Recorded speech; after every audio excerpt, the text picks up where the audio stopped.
ये फ्री में देंगे, ये फ्री में देंगे, ये फ्री में देंगे। तुम्हारे बाप का पैसा है ये, पैसा जनता के टैक्स का है और फ्री में तुम दोगे। गलत रास्ते पर जा रहा है ये देश। नहीं होना चाहिए कोई भी कर्जा माफी। मुफ्तखोरियों की ज्यादा तादाद बढ़ाना बंद करो, गैर जरूरी लोगों की इमदाद बढ़ाना बंद करो। घर बैठे इमदाद मिली तो कर्म त्यागना सीख गए, हट्टे कट्टे चौराहों पर भीख मांगना सीख गए, हट्टे कट्टे चौराहों पर भीख मांग। और मैं कहने की हिम्मत कर रहा हूं बहुत अध्ययन करके, सांसद और विधायक जी की निधि बांटना बंद करो। मेरा समर्थन करो, करवा तो मैं सब लूंगा सरकार से, सब करवा लूंगा, क्योंकि मुझे सत्ता का हिस्सा नहीं बनना तो मैं कुछ भी करवा सकता हूं। मेरा समर्थन करो बस। सांसद और विधायक जी की निधि बांटना बंद करो। ये विकास का सूत्र नहीं है, ज्ञान छांटना बंद करो। ये सब खेल दलाली का है, चांदी ऐसों वैसों की बंदर बाट मचा रखी है सब सरकारी पैसों की, बंदर बाट मचा रखी है सब सरकारी, बंदर बाट मचा रखी है सब सरकारी पैसों की। कोई कश्मीरी घाटी में अलगावी स्वर लेता है, कोई ड्रैगन की धमकी की रोज दुहाई देता है। और दो पंक्तियां, कोई रामचरितमानस की पावनता पर थूक गया।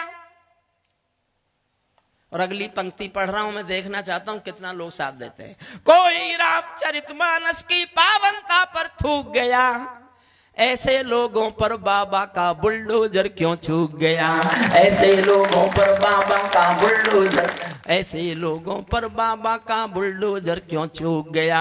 कोई मिलावट का दोषी है पूजा के प्रसादों में, कोई खंजर घोंप रहा है भारत की बुनियादों में, कोई खंजर घोंप रहा है भारत की बुनियादों में। मैं इन देशद्रोहियों का मिट जाए खेल चाहता हूं, मैं इन देशद्रोहियों का मिट जाए खेल चाहता हूं। मैं दिल्ली के अंतस में सरदार पटेल चाहता हूं, मैं दिल्ली के अंतस में सरदार पटेल। अंतिम छंद और सुन लीजिए। इस सवाल का उत्तर क्या है, ये न्याय सबके लिए। पहली बार पढ़ रहा हूं और देखो ये सब बोलने के लिए मुझे कितने, डरता तो खैर मैं हूं नहीं, लेकिन फिर भी आकर्षण तो छोड़ने ही पड़ते होंगे ना। आकर्षण किस हद तक आकर्षण छोड़ने पड़ते होंगे। इस सवाल का उत्तर क्या है, मैं किसको समझाऊं क्या मेरी। अगर कोई भी नहीं उठेगा तो इस छंद के बाद एक 4 मिनट की कविता, जो मेरे जीवन की सबसे अच्छी कविता है